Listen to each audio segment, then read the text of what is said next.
Oi, gente, tudo bem com vocês? Muito se engana aí quem acha que o ser que existe na Terra que mais economiza energia é o Julius, pai do Chris. O que é? Uma foto. Agora você pode saber o que você quer e onde está antes de abrir a geladeira. Não, meus amigos, não é ele. São as bactérias. Isso mesmo, minha gente. As bactérias são seres inteligentíssimos que regulam ali a expressão dos seus genes baseados na energia. Porque elas sabem, né, que a conta de energia... A energia não tá tão barata assim para elas estarem gastando aí. Então, na aula de hoje, nós vamos ver como as bactérias regulam a expressão dos seus genes, ligando e desligando ali, ó, como se fosse uma espécie de interruptor. Quem nunca, né? Vou fazendo isso aqui. Meu nome é Thaís Magalhães e, mais uma vez, sejam sempre muito bem-vindos para mais um vídeo aqui neste canal.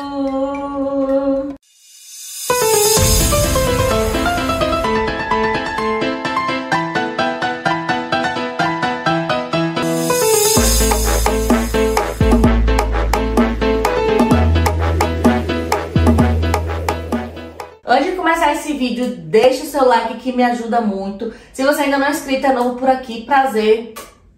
Somos íntimos agora, então se inscreve aí embaixo. E não esquece de ativar o sininho para receber notificação sempre que tiver novidade por aqui. E também segue lá no Instagram, né, gente? Dá um biscoitinho pra mim. Bom, minha gente, as bactérias fazem essa regulação aí da expressão gênica para não desperdiçar energia. Ou produzindo alguma coisa ali que elas não precisam no momento, ou produzindo alguma coisa ali que ela já tem disponível. É como se você fosse almoçar em um domingo e a pessoa chegasse ali com o seu prato favorito. Você ia mesmo gastar energia para cozinhar, para descongelar o frango, sendo que já tem ali uma comidinha pronta? Você não ia, né? As bactérias pensam da mesma forma. Eu, como sou preguiçosa para cozinhar, podia até não ser meu prato favorito, eu não ia gastar energia fazendo.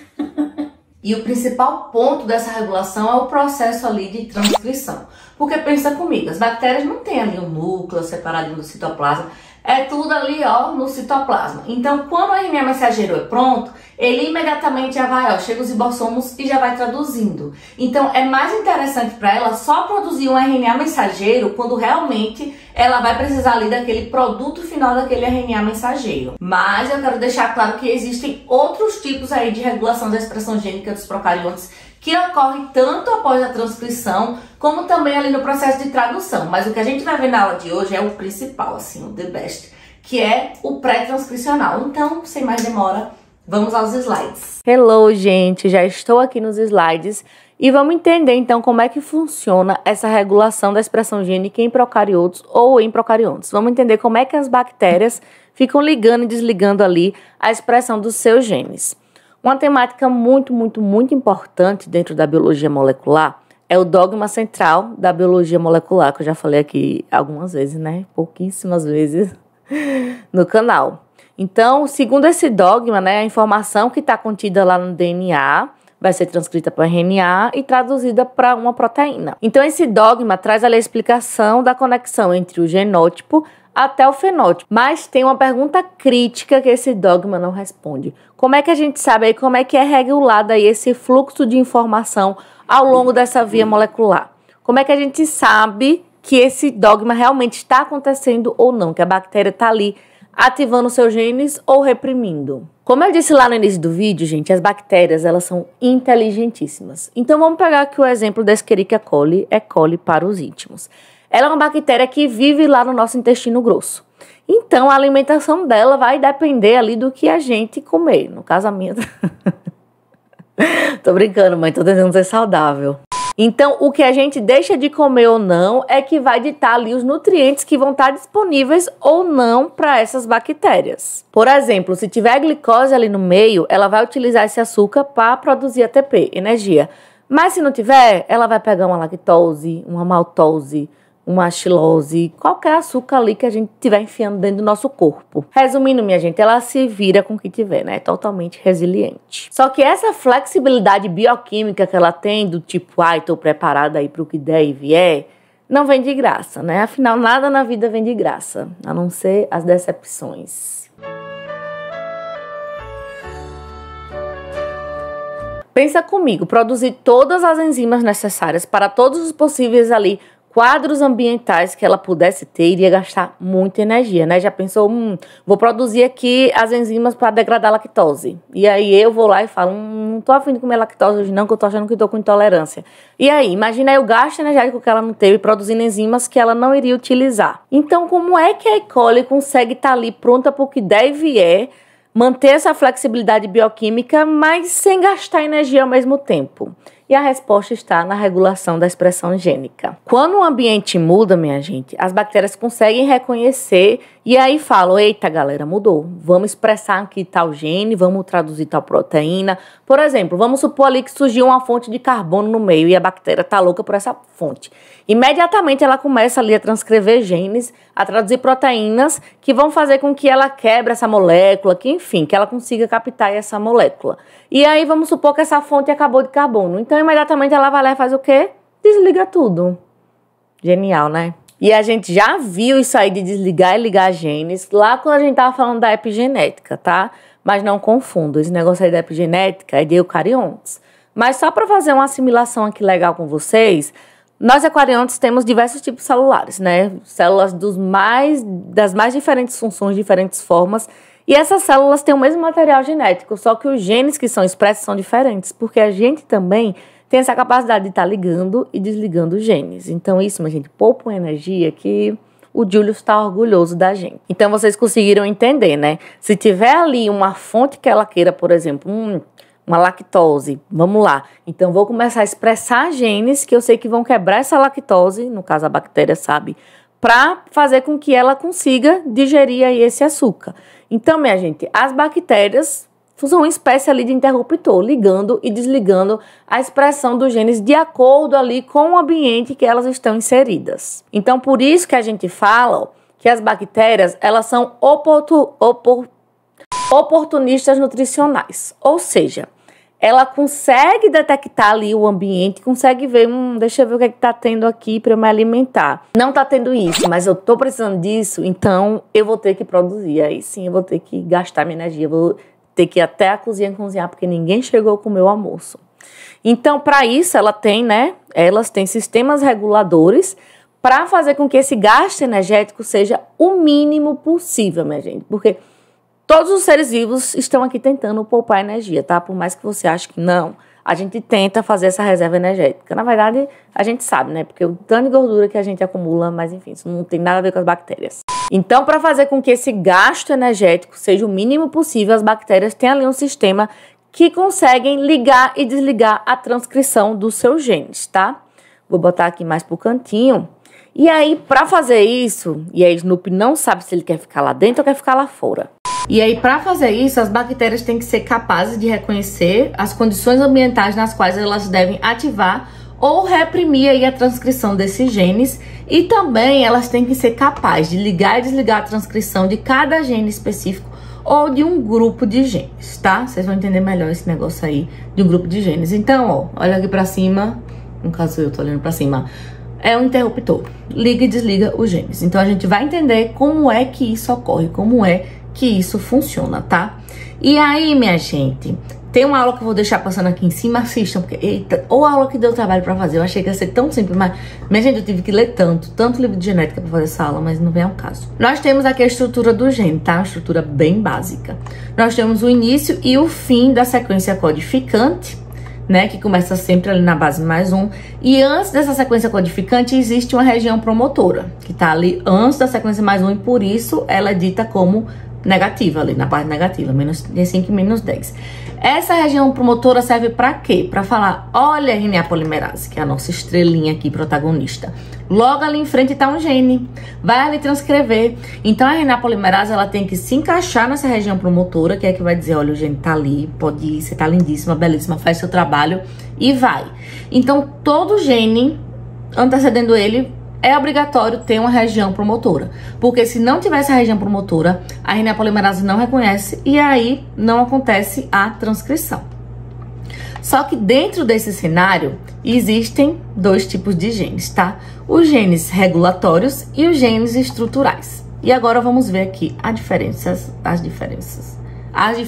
entre esses grupos. Os genes regulatórios, minha gente, são aqueles que interagem com outras sequências de DNA e tal e afetam a transcrição ou tradução dessa sequência. Já os genes estruturais são os genes que a gente conhece, minha gente, aqueles que codificam proteínas ou então codificam ali um RNA funcional. Então existem esses dois tipos de genes. E além disso, dentro ali dos genes estruturais, existe também um grupo chamado de genes constitutivos. O que é que são genes constitutivos? São aqueles que são expressos de forma contínua e codificam funções celulares essenciais. Ou seja, eles são genes estruturais, né? Porque estão codificando ali proteína, etc e tal.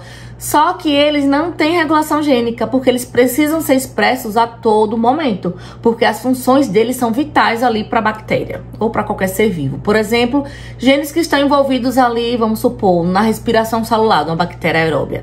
Ele precisa estar sendo expresso constantemente. Então, os genes que a gente vai estudar aqui nessa regulação da expressão gênica são esses genes estruturais, tá? Que tem essa sua expressão regulada. Como, por exemplo, o gene ali que vai quebrar a lactose. Ele pode estar ligado ou pode estar desligado. O que vai ditar é a presença da lactose no meio.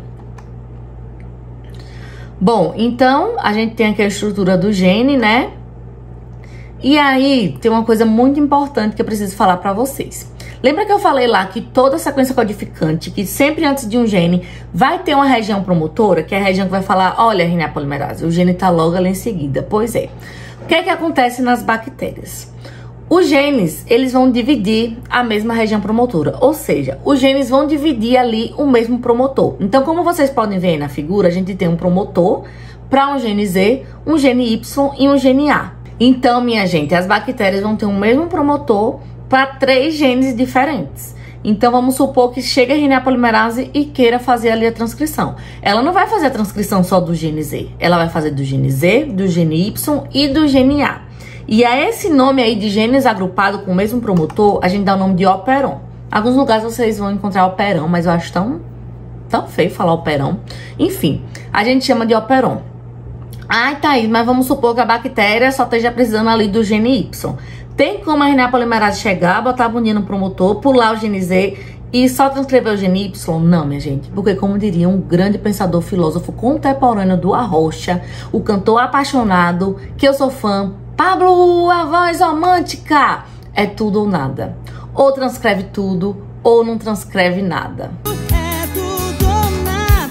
Mas para vocês não acharem tão aleatórios, ter 3 proteínas ali sendo transcritas de uma vez, no caso 3 genes diferentes sendo transcritos de uma vez, essas proteínas que vão ser produzidas por esses genes estão de alguma forma ali relacionadas. Então não é aleatório, sabe? Essas 3 proteínas vão estar envolvidas em alguma coisa ali que está relacionada que a bactéria vai precisar ao mesmo tempo, minha gente. Lembra? As bactérias são muito espertinhas. Elas são muito inteligentinhas. Ah, Thaís, mas esse operon aí existe nos eucariotos? Como é que ocorre? Gente, existe, só que assim, é muito raro. Enquanto que nas bactérias tá tudo ali em operon, porque elas, ó, é eficiente, vai me transcrever um, já transcreve tudo de uma vez só.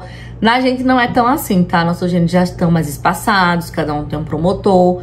Mas não é que não exista. Existe, mas é mais raro. Bom, minha gente, então entendendo isso, vamos aqui pro ponto-chave da aula.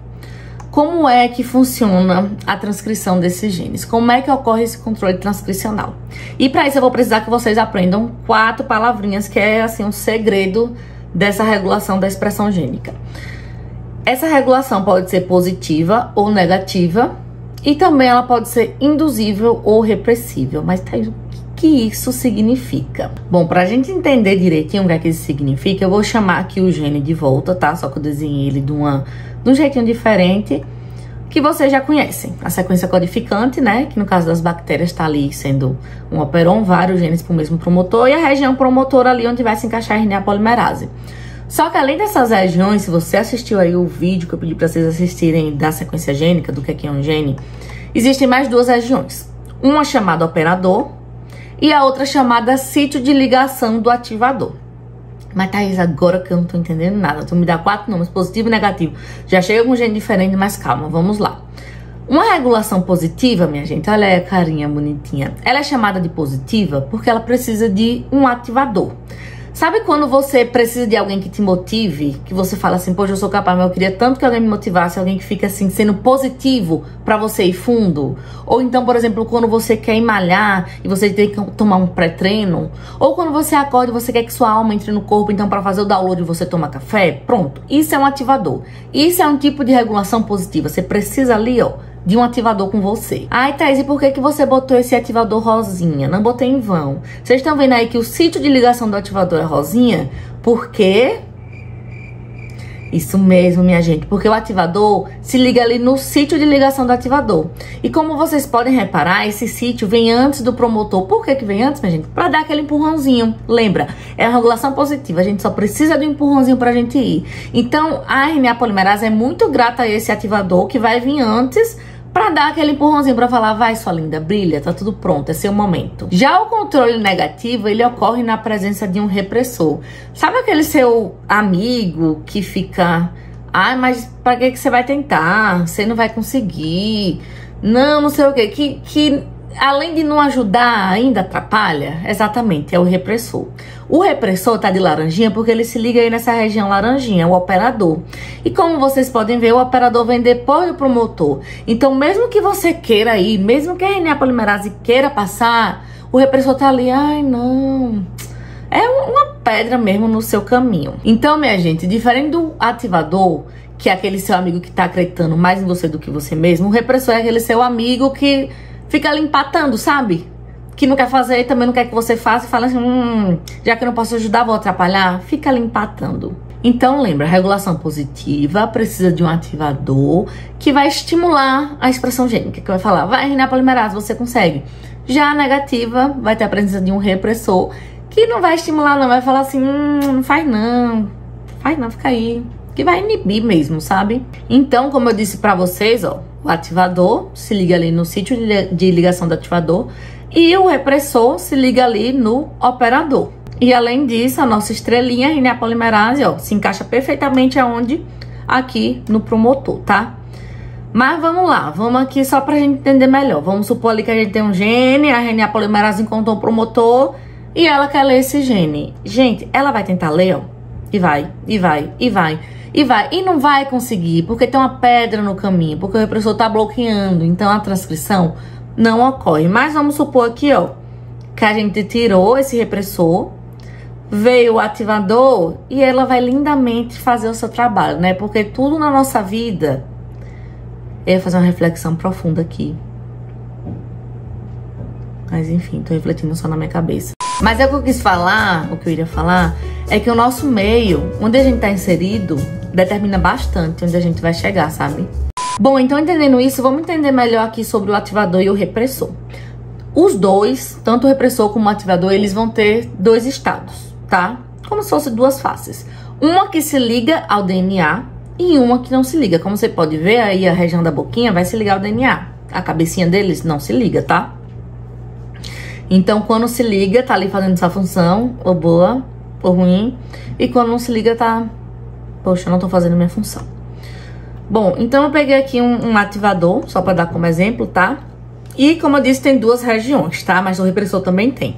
Um sítio que vai se ligar ao DNA e um sítio alostérico, que é um sítio que não se liga. Esse sítio alostérico é onde se liga o efetor alostérico, tá? Muito livro chama esse efetor alostérico de indutor, mas eu vi alguns livros também que, além de chamar de indutor, chama de correpressor. Então, para não ficar muito indutor, correpressor, não sei o quê, porque depende do livro de genética, eu vou chamar apenas de efetor alostérico, tá? O que é esse efetor alostérico?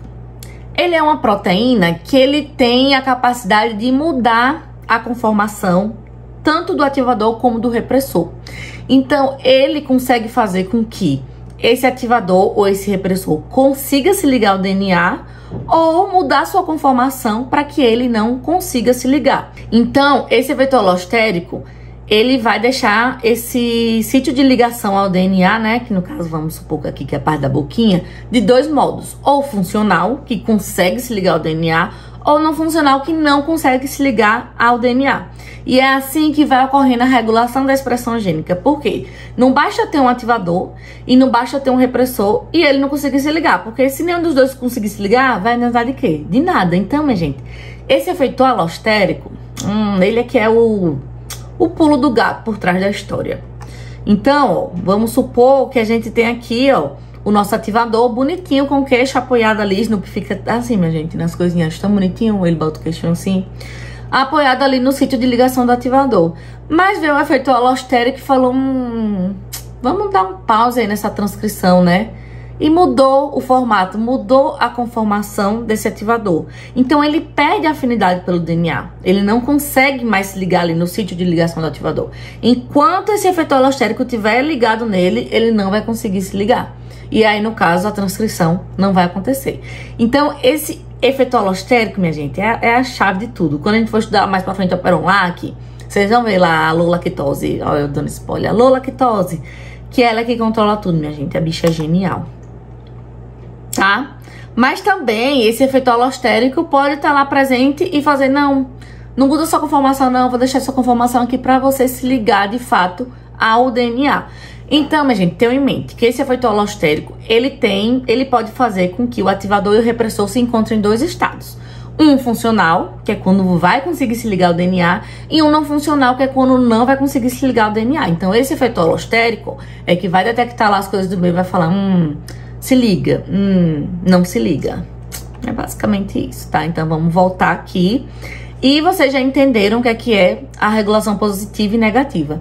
Vamos entender agora o que é esse induzível e esse repressível? Bom, minha gente, pensa comigo. Sabe quando você posta um story, não que eu faça isso, pro crush comentar, que você posta tão linda assim, você fala, poxa, vou postar pra ele comentar. Você tá o quê? Você tá induzindo ele a comentar, você tá induzindo ele a falar com você, né? Aí ele vai lá dar um coração, que eu não sei o que é que eu faço com coração, enfim. É verdade. Mas você teve que induzir ele, ó, me nota, crush. Se você teve que induzir ele a fazer algo, é porque no fundo ele não está fazendo, né, minha gente? Então tudo que é induzível, que você precisa induzir, é porque tá desligado. É porque não tá fazendo ali a parte dele. Já o reprimível, minha gente, ou repressível, é o contrário. Imagina quando você tá de saco cheio de algo que não para de acontecer, não para de acontecer. Então você quer dar um basta, você vai fazer o quê? Você vai reprimir. Preciso reprimir isso daqui porque já tá me enchendo o saco. Se você precisa reprimir algo, é porque algo não para de acontecer. Então esse algo está ligado. Então sempre que vocês verem induzível, é porque tá desligado. Sempre que vocês verem repressível, é porque está ligado. Então, minha gente, só recapitulando, tá? Positivo, preciso de um ativador. Negativo, preciso de um repressor. Induzível, preciso induzir. Tá desligado. Lembra do crush. Você induz ele a comentar suas fotos, a dar um coração que você não vai fazer nada com aquilo. E repressivo, você precisa reprimir porque está ligado. Então, vocês têm que ter esses 4 conceitos muito bem claros em mente pra gente continuar para a aula seguinte, em que a gente vai ver o que é um operon repressivo positivo, repressivo negativo, que a gente vai começar a juntar as coisas. Então, minha gente, se vocês não entenderam, para o vídeo aí, copia e eu vejo vocês na aula que vem.